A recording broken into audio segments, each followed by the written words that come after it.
Alright y'all, welcome back to the channel and to some more turkey patterning. And today we've got a combination that I'm definitely looking forward to seeing because it should give us a really good looking pattern. We know we've got a good setup, we know we got a good choke, we know we got a good shell, but we've never tested them together. So in theory, they should work out to give us that really good looking pattern I'm hoping for. So as for the ammunition we've got here today, I brought out some more of the Herter's turkey shells. They are a 12 gauge, 2 3/4 inch, ounce and a half payload of number 9 TSS, moving about 1200 feet per second. And if you've been around the channel for any length of time, you know that we've tested these a lot and they are very proven through our testing. They are some great turkey shells and they are definitely on the cheaper side for a 12 gauge TSS load, that's for sure. So we know we should see some good results out of these shells. And as for the setup we've got to run them through today, I brought out the Mossberg 835 Ulti-Mag here, but I threw in this choke, which is the Truglo SSX, which is their Strut-Stopper Xtreme. It's a 670 constriction, and in our few tests we've done with it so far, it's done pretty well. And being 670 out of an overboard 835, it is a little bit more towards the tighter end of chokes that we typically see in this gun. So I'm thinking those Herter shells should have a really good shot at giving us a nice pattern. But as for the test today, everything is the same as usual. Turkey target is set up at 40 yards. I've got the chronograph out here as well so we can get our velocity. So we'll get you guys a view of the target,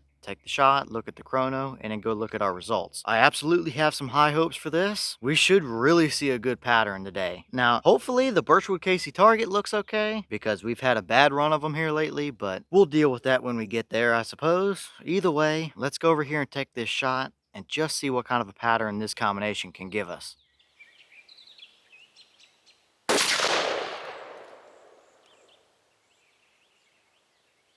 Alright, so that shell gave us 1306 through the chrono. The box is claiming 1200, so we are 100 and change above their claim. But that's not unusual for these shells to be up in the high 1200s or pushing right around 1300 from what we've seen. So I don't think there's anything too out of the ordinary going on up here as far as velocity goes. But let's head down there to our 40-yard paper and see what kind of a pattern we actually got.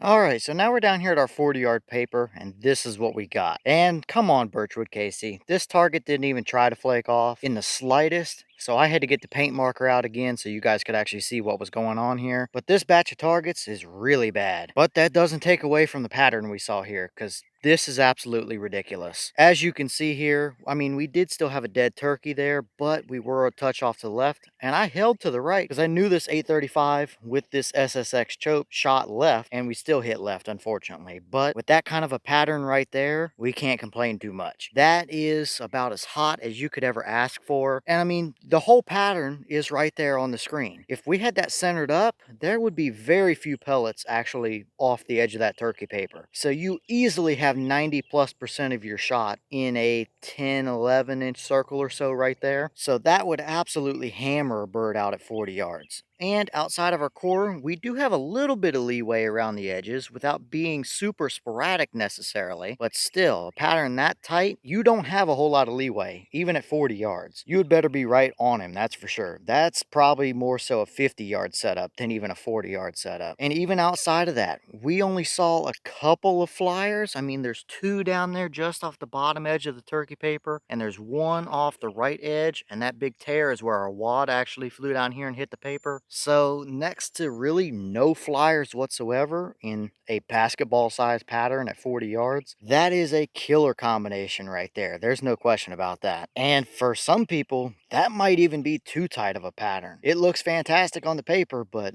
if you're out there and have to take an awkward angle shot or something, you better hope that you're right on him. And even though it's super tight, it's still pretty even. There's really not hardly any voids in here at all. We can get really picky, maybe just out here and pick a few tiny little ones out, but there's not even anything bigger than a quarter or so in there. Maybe the worst one is right there, and that's still not bad whatsoever. That is an absolutely killer pattern, so we can't complain whatsoever about that. That is about as good as it really gets. So once again, Herter shells look great, and I'd say they definitely worked out for us. I think that kind of pattern really just speaks for itself. There's really not a whole lot else we can argue about or say about that kind of a result there. Okay, and here's the wad from that shell, and yeah, pretty much typical herder stuff. They're these bright orange, little bit thicker than like the Winchester Longbeard XR wads, because herders is just made by Winchester. But in design, they are very similar, just a little bit more rigid. But there's nothing stuck down in there except a little piece of foam they use, so it looks good there. There's no rips or tears or anything. Looks very much normal, very much the same as we always see. Nothing too special to take note of, and clearly, I think it did exactly what it was supposed to do for us today. All right, y'all. Well, what did you think about that pattern right there? I don't think we can really argue with that. It kind of speaks for itself. When you have a pattern that's on the verge of being too tight at 40 yards, that's going to be pretty impressive no matter who you are or what your setup is. So, absolutely another great performance from the herder shells. And I'd say that 835 with that Truglo 670 SSX and those herder shells makes for one nasty combination. I definitely wouldn't be scared to hunt with that, but in at closer ranges, yeah, it's going to get pretty dicey with that kind of a pattern. I might want to keep them out past 30 or 35 yards because that's going to be tight. But either way, leave your thoughts about it in the comments. Is that about what you expected to see? Were you surprised one way or the other? Have you tested this combination or the herder shells or that SSX 670? And if so, what has been your results with them? And is there another combination you want to see us test with those shells or that choke or anything? Leave all that down below in the comments. But clearly, as for today's pattern, it speaks for itself. As I've already said multiple times, it's a deadly pattern all day long. There's no doubt about it. Definitely nothing short of impressive here, that's for sure. But with that being said, I've got plenty more testing coming y'all's way, so stay tuned. As always, we have the channel Instagram as well as the mailbox where you can send stuff if you'd like. All that information will be in the description if you're interested in it. But I'm going to get back to it, so I'll see y'all in the next one.